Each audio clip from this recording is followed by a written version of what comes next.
recruiting industry and staffing industry is rapidly changing how it's doing business. So what I would like to do is to raise the bar a little bit, give you some insight about how you should expect to be treated in the relationship, because it is a business relationship. What about dealing with working with multiple recruiters and search firms? This is where things get a little complicated and sticky. You know, on the left hand, I know it's appealing to have more than one search professional looking for you. But there are some caveats, there are some cautions. Let's talk a little bit about that.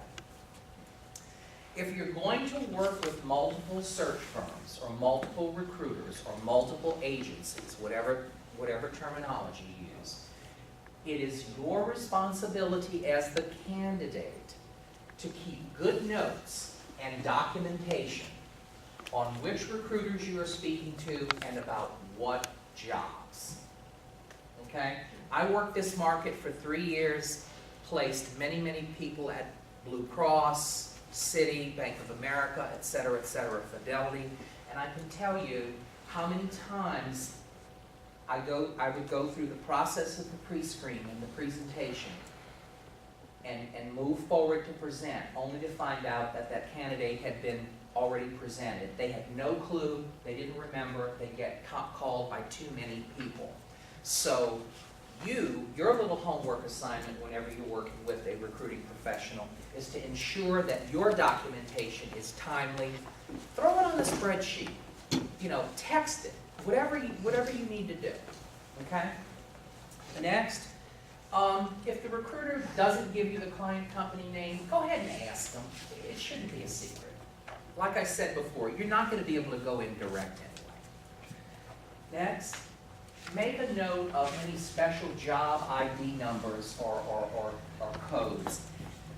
This market is full of what we call vendor management systems now, and if you're working with a recruiter and they're sending your resume, usually there's some job number or ID number associated with it.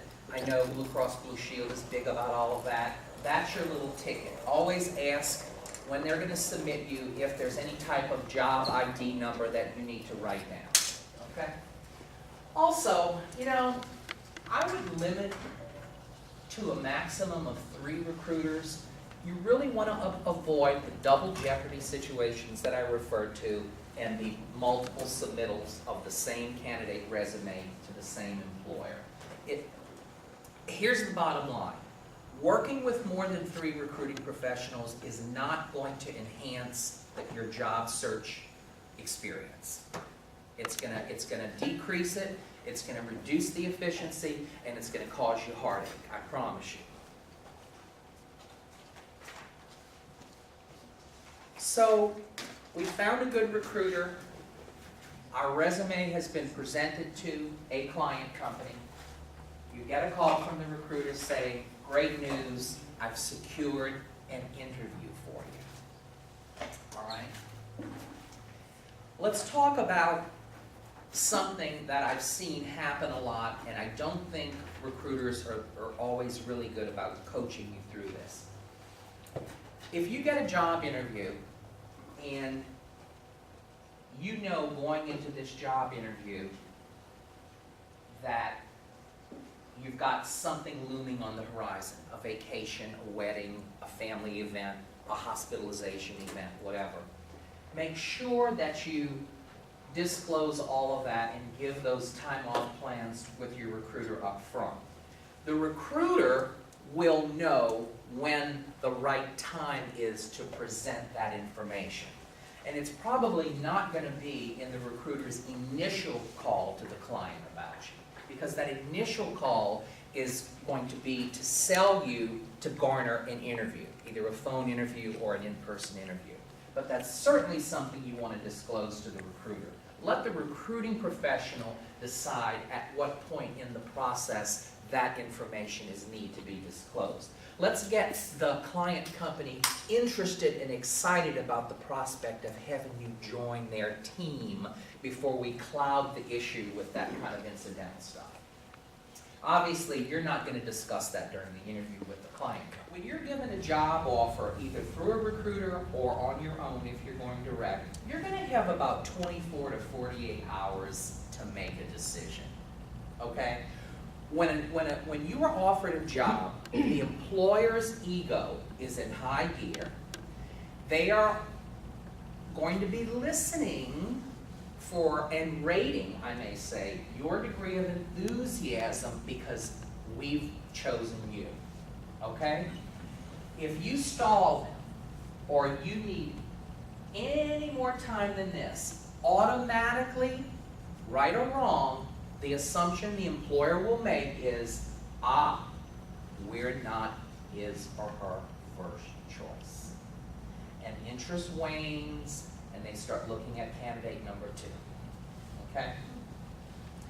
Lastly, if you turn down the job offer, make sure you have a logical reason to give to the recruiter or company, if you're going direct, to prepare for future search. Because I'll tell you, good recruiters, if they're really worth their salt, if they pre-screen you appropriately and they ask you what you want and they deliver to you what you ask them to give and you turn down the job, you burn that bridge. They will not work with you a second time. But people do have logical reasons. Things change in our lives, okay? So if you're going to get an offer and you turn down the offer, make sure it's logical. What would a logical reason be? All throughout the hiring process, you were told the salary was between $48,500 and $52,650. Offer comes in at $40,600. Where'd that come from? Well, you know, they assessed your skills, Mr. Candidate, and even though we did advertise the job for X, they feel like what you bring to the table is only valued at this. Well, that would be a logical reason to turn down that job. And I don't think any recruiter would take that as an affront, okay? I'm talking about when you ask for something, you're given that thing, and you still say no to it, okay? We should all get to that position.